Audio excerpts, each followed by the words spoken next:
Obviously, we don't always want to compound a movement, just like we don't always want to foreshorten a step. But where we do want to compound a movement, it stands to reason that where there's a structural sympathy, that's a very good opportunity for compounding. And we've discussed before that there are various ways of doing this, and we'll come back to this. And particularly if a movement becomes more complex, like a 3-punch combination that we want to do very fast, we have to do something to manufacture the structural sympathy. And this is also a key concept that we'll come back to, because not every posture is structurally sympathetic with the next posture, so we have to do something to make the movement more efficient. In a fast combination of punches, for example, we'll very often not use the pivot roots, we'll just transform them into a shift of weight, a slight shift of weight in the way that we're using open, close, rise and sink. But we'll come back to all of that at another point to revisit it. Here we want to look at this posture, and this is basically just using open into close and then into open again. And we've looked before at how the contexts can flow into one another like this, how they can become one another. If you take it to one extreme, it starts transforming into the other kind of context, or another context. And a movement like this, which is a hook, lead hand hook, and then just using close for the step and then into lead hand jab, well, that's basically just open into close. So open and close is one of our most fundamental structural sympathies. Now, if we do want to compound this movement, it's very straightforward. We just follow the procedure that we've already looked at in the previous couple of videos. We foreshorten the stepping, we use the scrape back rooting with the lead foot, and then we just float the rear foot through. And that makes it a much shorter step overall. And by now that shouldn't need too much explaining. We should be able to just look at it, learn visually, think about the rhythm of the posture, as we've looked at before, and just learn from watching and listening. And you should be able to pick that up at this stage.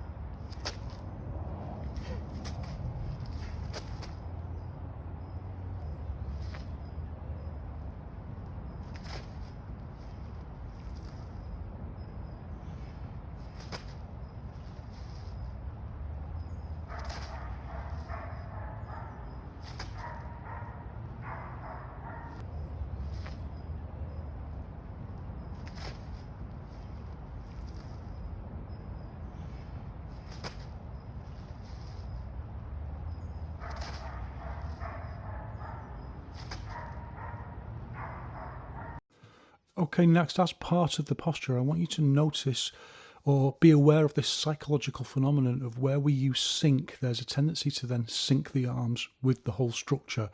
In other words, dropping your guard. And that's a massive problem with Yiquan overall, particularly Yiquan that's become a little bit outdated. And remember, Yiquan's always supposed to be evolving in this dialectic between quintessence movement principles and the latest upgrades in fight science technology.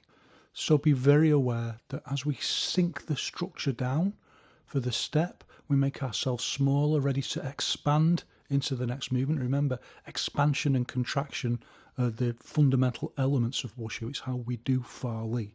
Remember, these are the two things that come from one thing, which is just explosive movement. We can either do it contracting or we can do it expanding. As we expand in, we can, of course, bring the hands close into our head as a guard posture, but in this case we're not. We're just focusing on not dropping the hands as we drop our body. We keep them upright. And this also helps to make the posture much faster and much more compounded. So we're sacrificing the extra volume. And this is a big difference, remember, with Xing Yiquan, where the hand is dropped down. And remember, we discussed that for all the nonsense that's talked about this, the only reason really for dropping it, well, there's two reasons. One is to keep your hand out of the way of a weapon. That's one of the reasons why in traditional wushu you have that keeping your hand back. But the main reason is to create more volume in the posture. There's a longer run up into the punch. Whereas in Yiquan, we've got rid of that. We've changed it into a more efficient guard posture. Although we also mustn't forget that that big open guard is a questionable issue. there's this thing that people do where they kind of point to MMA and say, well, it's got a big open guard and therefore that proves Yiquan. But in MMA, people still train to be able to adaptively move that guard back into guarding the head when you need to.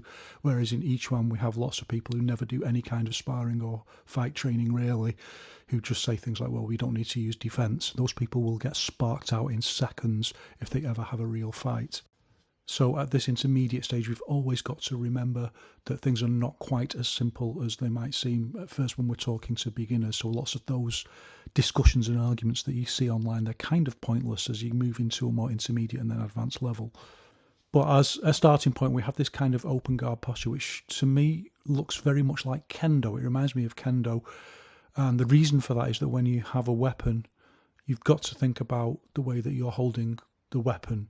And if you start doing things like dropping the weapon, unless you're doing it deliberately to entice an opponent, and if you're dropping the weapon, then you become very aware that that's something that you shouldn't be doing. Not that I've practiced kendo, but the same principle applies with Chinese weapons. You become very aware that you can't be dropping the weapon like that. So that to me is the reason why this posture looks very similar to kendo.